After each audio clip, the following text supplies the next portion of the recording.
بسم اللہ الرحمن الرحیم نحمدہ ونصلی علی رسولہ الکریم اما بعد۔ احباب گرامی، آج ہمارا سیرت النبی صلی اللہ علیہ وسلم کورس کا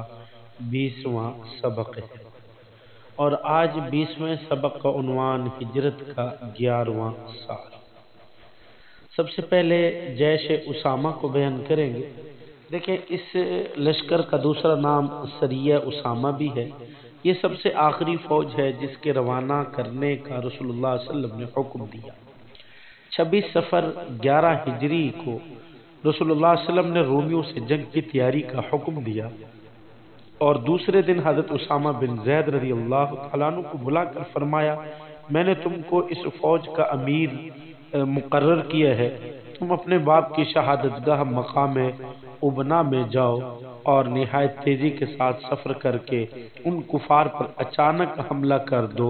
تاکہ وہ لوگ جنگ کی تیاری نہ کر سکے۔ باوجود اس کے کہ مزاج اقدس ناساز تھا، مگر اسی حالت میں آپ صلی اللہ علیہ وسلم نے خود اپنے دست مبارک سے جھنڈا باندھا اور یہ نشان اسلام حضرت اسامہ رضی اللہ تعالی عنہ کے ہاتھ میں دے دیا۔ حضرت اسامہ نے حضرت بریدہ بن حضیب کو علم بردار بنایا اور مدینہ سے نکل کر ایک فاصلے پر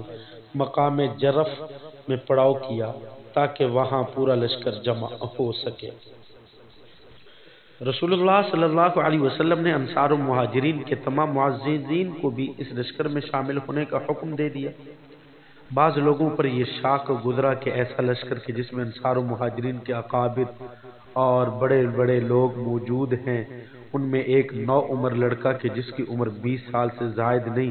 کس طرح لشکر کا امیر بنا دیا گیا۔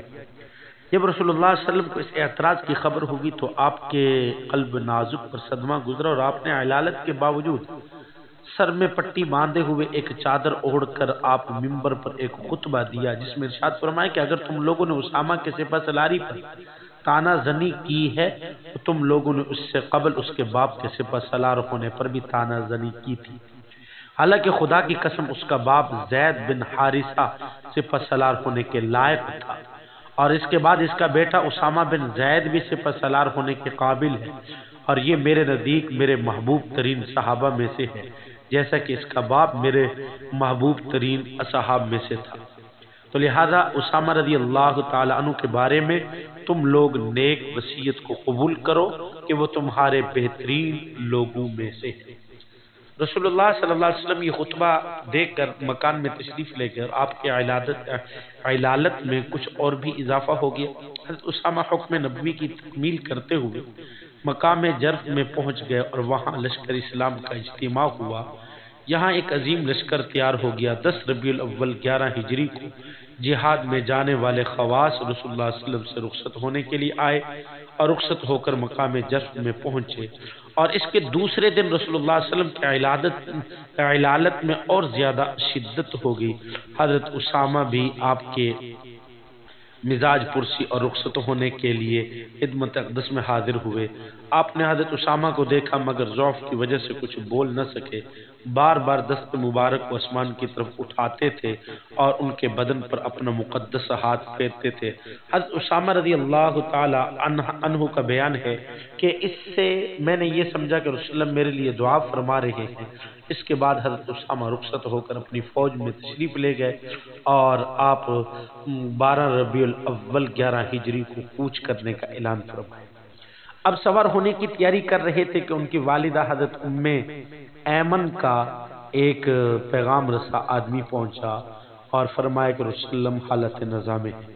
یہ خبر سن کر حضرت اسامہ، حضرت عمر اور حضرت ابو عبیدہ وغیرہ فوراً ہی مدینہ آئے تو یہ دیکھا کہ آپ سکرات کے عالم میں ہیں، اور اسی دن دوپہر کو آپ صلی اللہ علیہ وسلم کا انتقال ہو گیا۔ انا للہ و انا الیہ راجعون، یہ خبر سن کر حضرت اسامہ کا لشکر مدینہ واپس چلا آیا، مگر حضرت ابوبکر صدیق رضی اللہ تعالی عنہ مسند خلافت پر رونق افزا ہو گئے تو آپ نے بعض لوگوں کی مخالفت کے باوجود ربیع الاخر کی آخری تاریخوں میں اس لشکر کو روانہ فرمایا اور حضرت اسامہ مقام ابنا میں تشریف لے گئے، اور وہاں بہت ہی خون ریز جنگ کے بعد لشکر اسلام فتح یاب ہوا، اور آپ رضی اللہ تعالی عنہ نے اپنے باپ کے قاتل اور دوسرے کفار کو قتل کیا اور کافی سارا مال غنیمت لے کر 40 دن کے بعد واپس مدینہ طیبہ تشریف لائے۔ رسول اللہ صلی اللہ علیہ وسلم کا اس عالم میں تشریف لانا صرف اس لیے تھا کہ آپ اللہ کے آخری اور قطعی پیغمبر ہیں، دین اسلام کے احکام ان کے بندوں تک پہنچا دیں اور خدا کی حجت کو تمام فرما دیں، اور آپ صلی اللہ علیہ وسلم نے یہ سب کچھ کر دیا۔ حضور اکرم صلی اللہ علیہ وسلم کو پہلے سے ہی اپنی وفات کا علم ہو گیا تھا۔ آپ نے مختلف مواقع پر لوگوں کو اس کی خبر بھی دی۔ حجۃ الوداع کے موقع پر آپ صلی اللہ علیہ وسلم نے لوگوں کو یہ فرمایا کر رخصت فرمایا کہ شاید اس کے بعد میں تمہارے ساتھ حج نہ کر سکوں۔ اس طرح غدیر خم میں بھی خطبے میں اس انداز سے کچھ اس قسم کے الفاظ آپ صلی اللہ علیہ وسلم نے فرمائے کہ اگرچہ ان دونوں خطبوں کے لفظ میں شاید ذرا برابر کوئی فرق ہے، لیکن اپنی وفات کی خبر آپ صلی اللہ علیہ وسلم ان الفاظ میں لوگوں کو اشارتاً کنایت دے رہے تھے۔ بخاری شریف میں حضرت عقبہ بن عامر رضی اللہ تعالی عنہ سے روایت ہے، ایک دن رسول اللہ صلی اللہ علیہ وسلم گھر سے باہر تشریف لے گئے اور شہدائے احد کی قبروں پر اس طرح نماز پڑھی جیسے میت پر نماز پڑھی جاتی ہے۔ پھر پلٹ کر ممبر پر آپ تشریف لائے اور ارشاد فرمائے کہ میں تمہارا پیش رو یعنی تم سے پہلے وفات پانے والا ہوں، تمہارا گواہ ہوں، اور میں خدا کی قسم اپنے حوض کو اس وقت دیکھ رہا ہوں۔ آپ صلی اللہ علیہ وسلم کی وفات کی خبر جیسے حضرت فاطمہ رضی اللہ تعالی عنہ کی حدیث سے بھی ہے۔ حضرت بخاری شریف میں ہے کہ آپ اپنے مرض وفات میں حضرت فاطمہ کو بلایا اور چپکے سے ان سے کچھ فرمایا تو وہ رونے لگی، اور پھر ان کو بتا کچھ چپکے سے کان میں کچھ کہا تو وہ ہنسنے لگی۔ جب حضرت عائشہ رضی اللہ تعالی عنہا نے ان سے پوچھا تو انہوں نے فرمایا کہ آپ نے پہلے اپنی وفات کی خبر دی تو میں رونے لگی، اور پھر فرمایا کہ میرے بعد میرے گھر والوں میں سب سے پہلے تم مجھ سے آ کر ملو گی، تو میں اس لیے ہنس پڑی۔ آپ صلی اللہ علیہ وسلم کی مرض کی ابتدا کب اور رسول اللہ صلی اللہ علیہ وسلم کتنے دن علیل رہے، اس میں مورخین کا اختلاف ہے۔ بہرحال 20 یا 22 صفر 11 ہجری کو آپ صلی اللہ علیہ وسلم جنت البقیع میں جو عام مسلمانوں کا قبرستان ہے آدھی رات میں تشریف لے گئے۔ وہاں سے واپس تشریف لائے تو آپ کا مزاج اقدس ناساز ہو گیا۔ حضرت میمونہ رضی اللہ تعالی عنہا کی باری کا دن تھا، اور آپ صلی اللہ علیہ وسلم کی پھر اس کے بعد علالت شدید ہو گئی۔ آپ کی خواہش کے مطابق تمام ازواج مطہرات نے اجازت دے دی کہ آپ حضرت عائشہ صدیقہ رضی اللہ تعالی عنہا کے ہاں قیام فرمائے۔ حضرت عباس اور حضرت علی رضی اللہ تعالی عنہما نے سہارا دے کر آپ کو حضرت عائشہ صدیقہ رضی اللہ تعالی عنہا کے حجرے میں پہنچا دیا۔ جب تک طاقت رہی آپ خود مسجد نبوی میں نمازیں پڑھتے رہے، اور جب بہت زیادہ کمزوری بڑھ گئی تو آپ نے حکم دیا کہ حضرت ابوبکر صدیق رضی اللہ تعالی عنہ میرے مصلی پر امامت کرائیں۔ 17 نمازیں حضرت ابوبکر صدیق رضی اللہ تعالی عنہ نے پڑھائی۔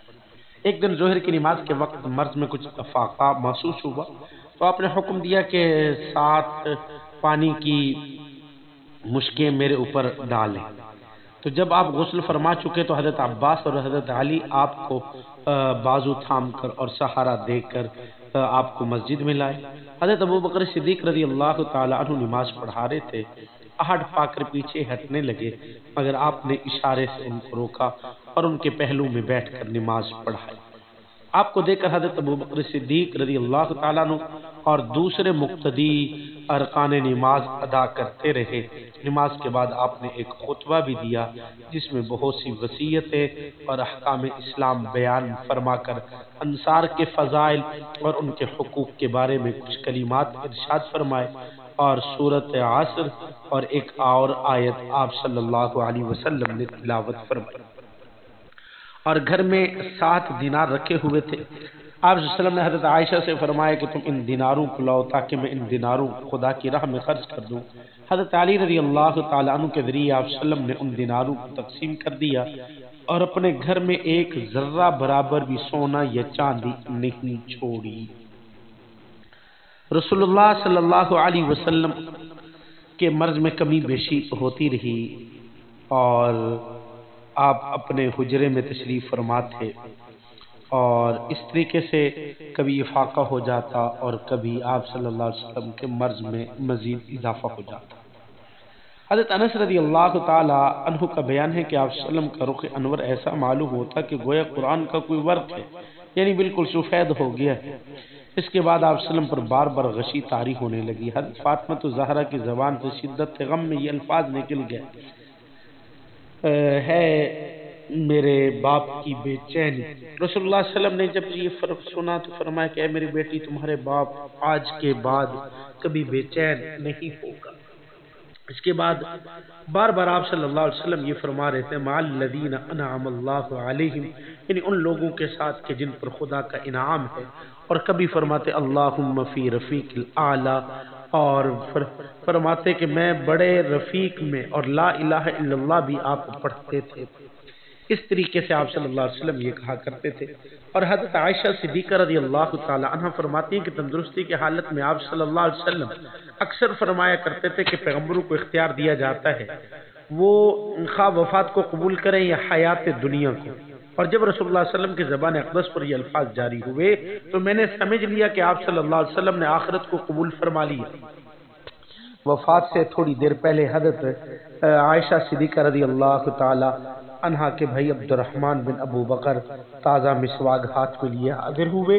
اور آپ صلی اللہ علیہ وسلم نے ان کی طرف جب دیکھا تو حضرت عائشہ نے سمجھا کہ مسواک کی خواہش ہے۔ انہوں نے فوراً ہی مسواک لے کر اپنے دانتوں سے نرم کی اور آپ صلی اللہ علیہ وسلم کے دستے اقدس میں دے دی۔ آپ صلی اللہ علیہ وسلم نے مسواک فرمائی، اور یہ دوپہر کا وقت تھا۔ سینہ اقدس میں سانس میں گھٹن محسوس ہونے لگی، اتنے میں لب مبارک ہلنے لگے تو لوگوں نے یہ الفاظ سنے کہ آپ فرما رہے تھے کہ الصلاۃ وما ملکت ایمانکم، نماز اور غلاموں لونڈیوں کا خیال رکھو۔ آپ کے پاس پانی کی ایک مشکیزہ تھا، ایک برتن تھا کہ جس میں آپ بار بار ہاتھ ڈالتے اور چہرہ انور پر ملتے اور کلمہ طیبہ پڑھتے۔ چادر مبارک کو کبھی منہ پر ڈالتے اور کبھی ہٹا دیتے۔ حضرت عائشہ صدیقہ رضی اللہ تعالی عنہ کو اپنے سینے سے حضرت عائشہ نے آپ صلی اللہ علیہ وسلم کو اپنے سینے سے لگائے ہوئے تھا۔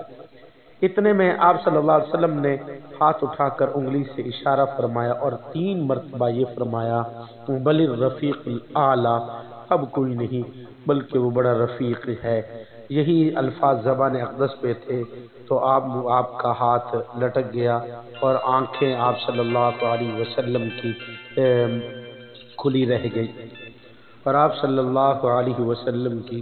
روح عالم قدس میں پہنچ گئی۔ انا للہ و انا الیہ راجعون، اللہم صلی وسلم وبارک علی سیدنا محمد وآلہ واصحابہ اجمعین۔ اور حضرت عائشہ نے آپ کے چہرے مبارک پر ہاتھ پھیر کر آپ کی آنکھیں بند کی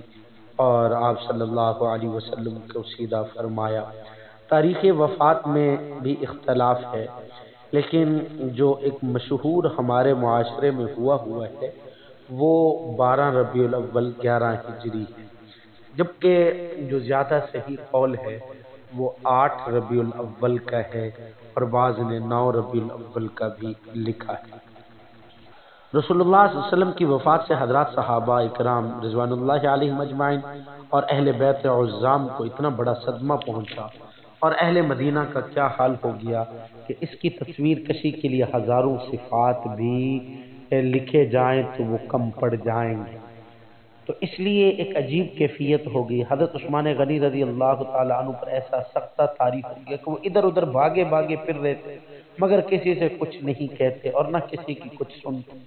حضرت علی رضی اللہ تعالیٰ عنہ رنج و ملال میں نڈھال ہو کر اس طرح بیٹھ رہے تھے کہ ان میں اٹھنے بیٹھنے اور چلنے پھرنے کی طاقت نہیں تھی۔ حضرت عبداللہ بن انیس کے قلب پر ایسا دھچکا لگا کہ وہ اس صدمے کو برداشت نہ کر سکے اور وہ انتقال فرما گئے۔ حضرت عمر رضی اللہ تعالیٰ عنہ اس قدر جوش اور اس قدر ہوش و حواس کھو بیٹھے کہ انہوں نے تلوار ننگی کھینچ لی اور مدینہ کی گلیوں میں ادھر ادھر آتے جاتے تھے اور یہ کہتے پھرتے تھے، اگر کسی نے یہ کہا کہ رسول اللہ صلی اللہ علیہ وسلم کی وفات ہوگی تو میں اس تلوار سے ان کی گردن اڑا دوں گا۔ حضرت عائشہ رضی اللہ تعالی عنہ کا بیان ہے کہ وفات کے بعد حضرت عامر اور حضرت مغیرہ بن شعبہ رضی اللہ تعالی عنہما اجازت لے کر مکان میں داخل ہوئے اور حضرت عمر نے رسول اللہ صلی اللہ علیہ وسلم کو دیکھ کر کہا کہ بہت ہی سخت غشی طاری ہو گئی ہے۔ جب وہ وہاں سے چلنے لگے تو حضرت مغیرہ نے کہا کہ اے عمر، تمہیں کچھ خبر بھی ہے؟ رسول اللہ صلی اللہ علیہ وسلم کا وصال ہو چکا ہے۔ یہ سن کر حضرت عمر آپ سے بہر ہو گئے اور تڑپ کر بولے کہ اے مغیرہ، تم جھوٹ بول رہے ہو، حضور صلی اللہ علیہ وسلم کا اس وقت تک انتقال نہیں ہوا جب تک دنیا سے ایک ایک منافق کا خاتمہ نہ ہو جائے۔ اس طریقے سے یہ کیفیت ہو چکی تھی، اور رسول اللہ علیہ وسلم کی وفات کے وقت حضرت سیدنا صدیق اکبر رضی اللہ تعالی عنہ سخ مقام میں تھے جو مسجد نبوی سے 1 میل کے فاصلے پر ہے۔ ان کی زوجہ بنت خارجہ بھی وہیں تھی، اور دونوں صبح کو مرض میں کمی جب نظر آئی اور کچھ سکون محسوس ہوا، اس لیے حضور صلی اللہ علیہ وسلم نے خود حضرت ابوبکر صدیق کو اجازت دے دی تھی کہ تم سخ چلے جاؤ اور بیوی بچوں کو دیکھ آؤ۔ بخاری شریف وغیرہ میں آتا ہے کہ حضرت ابوبکر صدیق اپنے گھوڑے پر سوار ہو کر سخ سے آئے اور کسی سے کوئی بات نہ کہی نہ سنی، سیدھا حضرت عائشہ صدیقہ رضی اللہ تعالیٰ عنہ کے حجرہ میں چلے گئے۔ رسول صلی اللہ علیہ وسلم کے رخ انور سے چادر ہٹا کر آپ پر جھکے اور آپ کی دونوں آنکھوں کے درمیان نہایت گرم جوشی کے ساتھ ایک بوسہ دیا اور فرمایا کہ آپ اپنی حیات اور وفات دونوں حالتوں میں پاکیزہ رہے۔ میرے ماں باپ آپ پر قربان ہوں، ہرگز خدا تعالی آپ پر 2 موتوں کو جمع نہیں فرمائیں گے۔ آپ کی جو موت لکھی ہوتی ہے آپ اس موت کے ساتھ وفات پا چکے۔ اس کے بعد حضرت ابوبکر صدیق رضی اللہ تعالی عنہ مسجد نبوی میں تشریف لائے۔ اس وقت حضرت عمر رضی اللہ تعالی عنہ لوگوں کے سامنے تقریر کر رہے تھے۔ آپ رضی اللہ تعالی عنہ نے فرمایا کہ اے عمر بیٹھ جاؤ۔ حضرت عمر نے بیٹھنے سے انکار کر دیا۔ حضرت ابوبکر صدیق نے انہیں چھوڑ دیا اور خود لوگوں کو متوجہ کر کے خطبہ دینا شروع کر دیا، اور بعد حمد و صلوات کے فرمایا کہ جو شخص تم میں سے محمد صلی اللہ علیہ وسلم کی عبادت کرتا تھا وہ جان لے کہ محمد صلی اللہ علیہ وسلم کا وصال ہو چکا ہے، اور جو شخص تم میں سے اللہ عز و جل کی عبادت کرتا تھا تو اللہ عز و جل زندہ ہیں، وہ کبھی نہیں مریں گے۔ اس کے بعد رسول حضرت سیدنا صدیق اکبر رضی اللہ تعالی عنہ نے سورۃ آل عمران کی کچھ آیات تلاوت کی۔ حضرت عبداللہ بن مسعود عباس رضی اللہ تعالی عنہما فرماتے ہیں کہ حضرت ابوبکر صدیق رضی اللہ تعالی عنہ نے جب یہ آیات تلاوت فرمائی تو ان سے سن کر ہر شخص بھی اسی آیت کو، سورۃ آل عمران کی آیات کو پڑھنے لگا۔ آپ صلی اللہ علیہ وسلم کے انتقال کے بعد آپ صلی اللہ علیہ وسلم نے وصیت فرمائی تھی کہ میری تجہیز و تکفین میرے اہل بیت اور اہل خاندان ہی کرے، اس لیے یہ خدمت آپ صلی اللہ علیہ وسلم کے خاندان ہی کے لوگوں نے سر انجام دی۔ حضرت فضل بن عباس رضی اللہ تعالی عنہ اور حضرت قیسم بن عباس اور حضرت شیر خدا، حضرت خلیفہ رابع، حضرت علی رضی اللہ تعالی عنہ، حضرت عباس رضی اللہ تعالی عنہ اور حضرت اسامہ بن زید نے مل جل کر آپ صلی اللہ علیہ وسلم کو غسل دیا، اور آپ صلی اللہ علیہ وسلم کے ناف مبارک اور پلکوں پر جو پانی کے قطرات اور تری جمع تھی، حضرت علی نے جوش محبت اور فرط عقیدت سے اس کو زبان سے چوس لیا، اور غسل کے بعد 3 سوتی کپڑوں میں آپ صلی اللہ علیہ وسلم کو کفن دیا گیا۔ اس میں نہ عمامہ تھا اور نہ ہی کوئی سلا ہوا کپڑا تھا۔ آپ صلی اللہ علیہ وسلم کا جب آپ کا جسد اقدس کو غسل دے کر جنازہ کفن پہنا کر تیار ہو گیا تو آپ صلی اللہ علیہ وسلم کے حجرہ مبارک میں رکھ دیا گیا، اور آپ صلی اللہ علیہ وسلم کے جنازے کا طریقہ یہ تھا کہ 10 صحابہ تشریف لے آتے اور آپ صلی اللہ علیہ وسلم پر درود پڑھتے، درود و سلام پڑھ کے چلے جاتے، پھر اور 10 آ جاتے اور وہ درود و سلام پڑھ کر چلے جاتے۔ اس طریقے سے باری باری تمام لوگ آپ کے حجرہ میں آتے رہے اور صلاۃ و سلام پڑھتے رہے، لیکن آپ کی نماز کے لیے کوئی امام مقرر نہیں تھا اور نہ ہی کوئی امامت کرنے والا تھا۔ اور جناب رسول اللہ صلی اللہ علیہ وسلم کی قبر مبارک حضرت سیدنا ابو طلحہ انصاری رضی اللہ تعالی عنہ نے تیار فرمائی، اور جو قبر بغلی تھی جسے ہم لحدی قبر کہتے ہیں، جسد اقدس کو آپ صلی اللہ علیہ وسلم کا جب صلاۃ و سلام صحابہ نے مکمل فرما لیا تو آپ کی قبر مبارک کے قریب آپ کے جسد اقدس کو لایا گیا۔ حضرت علی رضی اللہ تعالی عنہ اور حضرت فضل بن عباس رضی اللہ تعالی عنہ اور سیدنا عباس رضی اللہ تعالی عنہ اور حضرت قیس بن عباس رضی اللہ تعالی عنہ، یہ آپ کے اہل بیت میں سے، اہل خانہ میں سے تھے۔ انہوں نے رسول اللہ صلی اللہ علیہ وسلم کی قبر میت کو، آپ کے جسد اقدس کو پکڑ کر قبر میں اتارا اور آپ کو قبلہ رخ لٹایا۔ اور کچھ روایات میں آتا ہے کہ حضرت اسامہ اور حضرت عبد الرحمن بن عوف بھی آپ صلی اللہ علیہ وسلم کو قبر میں اتارنے میں شریک تھے۔ حضرات صحابہ کرام رضوان اللہ علیہ اجمعین نے یہ منظر دیکھا کہ آپ صلی اللہ علیہ وسلم کو جب دفن کیا جا رہا تھا، ہر صحابی غم کی حالت میں تھا، ہر صحابی اپنے دل میں مغموم تھا، اور ساتھ ہی ساتھ جناب رسول اللہ صلی اللہ علیہ وسلم پر صلاۃ و سلام بھی پڑھ رہے تھے۔ جناب رسول اللہ صلی اللہ علیہ وسلم کی قبر مبارک پر مٹی ڈالی گئی۔ آپ صلی اللہ علیہ وسلم کو دفن کرنے کے بعد آپ صلی اللہ علیہ وسلم کے ترقہ میں سے جو چیزیں متروک تھیں ان میں بنو نذیر اور فدق اور خیبر کی زمینیں اور سواری کا جانور اور ہتھیار، یہ 3 چیزیں قابل ذکر ہیں۔ آپ صلی اللہ علیہ وسلم کے فدق اور خیبر کی زمینوں کے باغات کی آمدنیاں آپ صلی اللہ علیہ وسلم اپنے اور اپنے ازواج مطہرات کے سال بھر کے اخراجات اور فقراء و مساکین اور عام مسلمانوں کی حاجات میں خرچ کیا کرتے تھے۔ حضور اکرم صلی اللہ علیہ وسلم کے بعد حضرت عباس، حضرت فاطمہ رضی اللہ تعالی عنہما اور بعض ازواج چاہتی تھی کہ ان جائیدادوں کو میراث کے طور پر وارثوں میں تقسیم ہونا چاہیے۔ حضرت امیر المومنین حضرت صدیق اکبر رضی اللہ تعالیٰ عنہ کے سامنے ان لوگوں نے یہ درخواست پیش کی، مگر آپ نے اور حضرت عمر اور باقی اکابر صحابہ نے ان لوگوں کو یہ حدیث سنا دی کہ لا نورث ما ترکنا صدقۃ، کہ ہم انبیاء کا کوئی وارث نہیں ہوتا، ہم نے جو کچھ چھوڑا ہے وہ مسلمانوں پر صدقہ ہے۔ تو اس حدیث کی روشنی میں صاف صاف کہہ دیا کہ رسول اللہ کی وصیت کے مطابق یہ جائیدادیں وقف ہو چکی ہیں عام مسلمانوں کے لیے، اس میں سے کسی کا کوئی حصہ نہیں ہے۔ تو جناب رسول اللہ صلی اللہ علیہ وسلم کے انتقال کے بعد آپ صلی اللہ علیہ وسلم کی چھوڑی ہوئی چیزیں بھی وقف کر دی گئی۔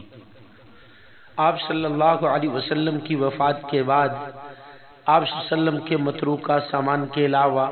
بعض یادگار تبرکات بھی تھے جن کو عاشقان رسول صلی اللہ علیہ وسلم فرط عقیدت سے اپنے اپنے گھروں میں محفوظ کیے ہوئے تھے اور ان کو اپنی جانوں سے زیادہ عزیز رکھتے تھے، جیسے آپ صلی اللہ علیہ وسلم کے بال مبارک، آپ صلی اللہ علیہ وسلم کے نعلین شریف اور آپ کا ایک لکڑی کا پیالہ جو چاندی کے تاروں سے جڑا ہوا تھا۔ حضرت انس رضی اللہ تعالیٰ عنہ نے ان تینوں مبارک نشانیوں کو اپنے گھر میں محفوظ رکھا ہوا تھا۔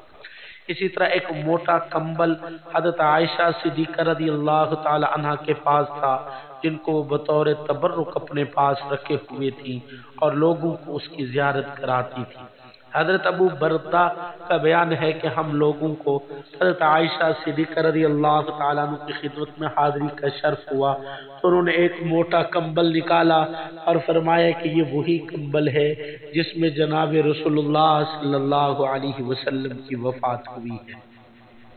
حضور اکرم صلی اللہ علیہ وسلم کی ایک تلوار جس کا نام ذوالفقار تھا وہ حضرت علی رضی اللہ تعالیٰ عنہ کے پاس تھی اور انہوں نے اپنے پاس اس کو بطور نشانی رکھا ہوا تھا۔ ان کے بعد ان کے خاندان میں رہی یہاں تک کہ یہی تلوار کربلا کے میدان میں حضرت امام حسین رضی اللہ تعالیٰ عنہ کے پاس تھی۔ اس کے بعد ان کے فرزند و جانشین حضرت امام زین العابدین کے پاس رہی اور حضرت امام حسین کی شہادت کے بعد جب امام زین العابدین رضی اللہ تعالی عنہ یزید بن معاویہ کے پاس سے رخصت ہو کر مدینہ تشریف لائے تو مشہور صحابی رسول صلی اللہ علیہ وسلم مسور بن مخزمہ کا حاضر خدمت ہوئے اور عرض کیا کہ اگر آپ کوئی حاجت ہو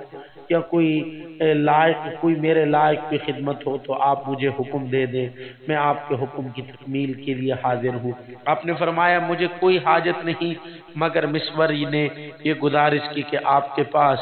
رسول اللہ صلی اللہ علیہ وسلم کی جو تلوار ہے کیا وہ آپ مجھے عنایت فرما سکتے ہیں، کیونکہ مجھے خطرہ ہے کہ کہیں یزید کی قوم آپ پر غالب آ جائے اور یہ تبرک آپ کے ہاتھ سے جاتا رہے۔ اگر آپ نے اس مقدس تلوار کو مجھے عطا فرما دیا تو خدا کی قسم جب تک میری ایک سانس بھی باقی رہے گی تو ان لوگوں کی اس تلوار تک رسائی بھی نہیں ہو سکے گی۔ مگر امام زین العابدین نے اس مقدس تلوار کو